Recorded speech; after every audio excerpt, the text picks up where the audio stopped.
Oh, God. This is as good as it's gonna get, folks. Hair and all. Hollywood is desperately trying to spin Snow White's global box office of $200 million as some kind of milestone, but when you scratch beneath the surface, the numbers tell a completely different story. 200 million worldwide sounds. Impressive on paper, but in reality, it's nothing short of a financial disaster. This is a collapse wrapped up in confetti, a catastrophe disguised as celebration. The truth is simple. Snow White didn't just stumble, it crashed. And anyone paying attention saw this coming from miles away. Disney's gamble was massive and the stakes were high. They poured hundreds of millions into the project, banking on nostalgia and brand power to carry them through. But the decision to cast Rachel Zegler as the face of one of the studio's most iconic properties was a move that backfired in spectacular fashion. Zegler has consistently been seen by critics and fans alike as out of touch, divisive, and, most damning of all, unlikable. Pairing her with Gal Gadot as the villain was supposed to inject star power, but instead, it only highlighted the cracks in the foundation. Let's talk about money, because that's where the story gets truly devastating. The production budget alone ballooned to at least $260 million, and insider reports suggest that reshoots and behind-the-scenes chaos pushed the number well over $300 million. Add another $100 million in marketing, a global campaign that plastered Zegler's face everywhere from Times Square to TikTok, and suddenly, Disney had one of the most expensive projects in its history. Now here's the kicker. After theaters take their share, Snow White is set to lose around $200 million. That's not just a flop, that's a disaster of historic proportions. And at the center of this storm, Rachel Zegler. She's become the lightning rod for criticism, the name people attach to this implosion. To be clear, she didn't single-handedly sink the film. Bad writing, weak direction, and questionable creative choices all played their part. But Zegler was the face of this ship, the figurehead Disney strapped to the bow, and when it hit the iceberg, her name was the one everyone remembered. Her resume was shaky from the start. West Side Story underperformed at the box office. The Hunger Games, The Ballad of Songbirds and Snakes did decent numbers, but that was thanks to the franchise's built-in fan base, not Zegler's star power. Yet, despite this track record, Hollywood decided she was the next big thing. The industry wrote her story before she even had one, manufacturing a star out of thin air.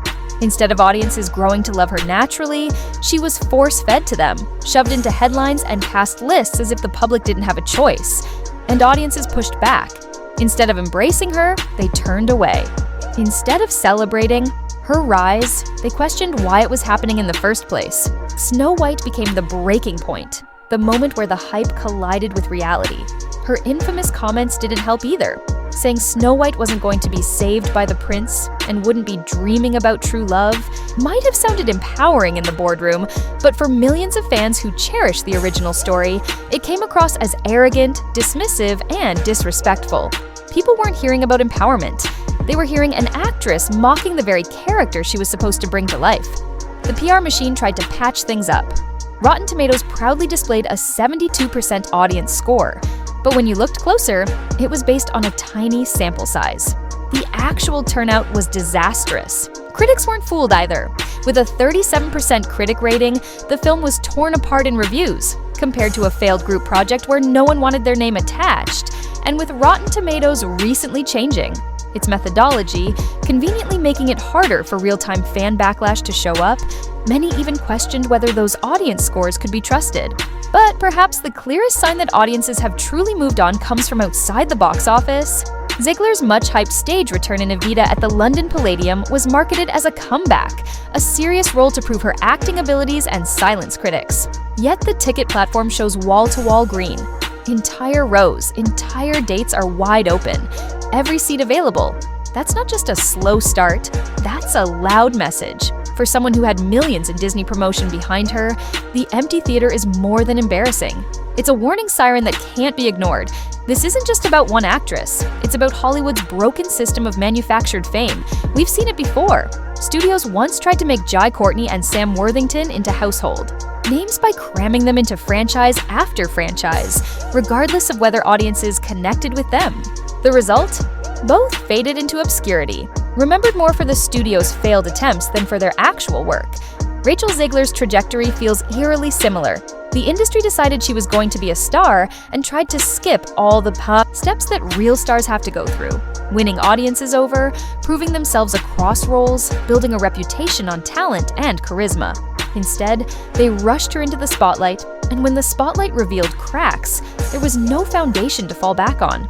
Snow White wasn't just a movie that failed, it became a referendum on Hollywood's obsession with engineering celebrities instead of letting them naturally rise. In the end, Snow White will go down as one of Disney's costliest mistakes, a cautionary tale wrapped in glitter and PR spin. And Rachel Zegler will forever be tied to it, not because she ruined it single-handedly, but because she became the symbol of everything wrong with how Hollywood tries to force-feed the public what it doesn't want. The audience has spoken, and this time, their silence at the box office says it all. Eventually, even the most stubborn executives had no choice but to admit what everyone else already knew. Snow White was a failure. Rachel Zegler, once positioned as Hollywood's next great star, now looks like just another product off the assembly line, a face pushed onto a few red carpets before being quietly shelved when the receipts didn't match the hype. And the timing couldn't be worse. In today's entertainment landscape, audiences have more options than ever before. They don't buy into studio-manufactured mythology anymore. They're not willing to embrace an actor just because the industry insists they should. What they want is authenticity. They want proven talent, consistency, and performers who earn their status with real connection, not empty marketing campaigns. And I forgot to talk about the absolute party happy dance that I did this morning when I saw that Scott Rudin. Snow White should have been a slam dunk. It's one of Disney's most iconic properties, a global name that has lasted generations. On paper, it had everything: nostalgia, recognition, and the weight of Disney's legacy. But instead of leaning into that, the studio rewrote the DNA of the story, attached it to an actress with no established draw, and then watched as she torched her own press tour with interviews that came across as smug and dismissive. The end result wasn't just a flop, it was a faceplant in glass slippers. And here's the most surreal part: the people in charge are still pretending it didn't happen. They point to the $200 million global gross as if it's some sort of victory, when in reality, it's the receipt for everything that went wrong. It's the invoice of a disaster. Rachel Zegler's collapse isn't just about a single box office bomb. It's a case study in how the wrong words, spoken at the wrong time, can sabotage an entire career before it ever gets off the ground. From the moment she opened her mouth during that now infamous Snow White press tour, the tone was set. She called the prince a stalker, she mocked the original story as weird, and she dismissed the classic fairy tale that millions of people grew up with. Audiences weren't offended because she had opinions. They were offended because she trashed the very film she was being paid to lead. Instead of sounding modern and empowering, she sounded ungrateful, even arrogant, like she didn't believe in the project she was supposed to be promoting. These weren't isolated slip-ups. They became a pattern. Each new interview brought another viral clip, another quote that spread across social media, not as hype, but as red flags. She didn't come across as passionate or proud. She came across as condescending. Watching her was like watching someone try to rebrand a fairy tale into a lecture, and audiences tuned out before the movie even hit theaters. Hollywood's hope that she could pivot with theater work also evaporated. Her turn in Evita at the prestigious London Palladium should have been a reinvention, a chance to prove her chops in a medium where raw talent is impossible to fake. The marketing was there, the venue was iconic, the role was respected. On paper, it looked like a career-saving move. But then came the numbers. Ticket sales didn't just lag, they collapsed. The traffic light system used to show seat availability was wall-to-wall green for weeks. Entire rows, entire shows, every single section sat empty. That wasn't a slow start. That was the public sending a message in neon lights. This isn't a performance worth paying for. And the worst part? Other shows, running at the same time without massive stars or big campaigns, sold just fine. The public had made up its mind. Rachel wasn't the draw. Supporters might point to her appearance in The Hunger Games, the Ballad of Songbirds and Snakes, as proof that she still has value. But let's be honest, the franchise carried that movie, not the lead. The Hunger Games is bulletproof. Audiences would have turned up no matter who played the part. Zegler wasn't the reason for its success. She was simply part of the package. And once the credits rolled, her personal brand didn't bounce back. She didn't headline trending pages. She didn't spark new buzz. The film gave her visibility, but no momentum. Meanwhile, Disney's response to the Snow White catastrophe has been nothing short of tragicomic. Instead of acknowledging their own missteps, casting, messaging, marketing, they've pointed the finger at everything but themselves. It's the audience's fault. It's social media's fault. It's the timing. It's the culture. It's anything but Disney. The irony writes itself. A billion-dollar corporation launching a PR campaign to convince the public that the public is wrong. But this story goes deeper than Disney or Rachel Zegler.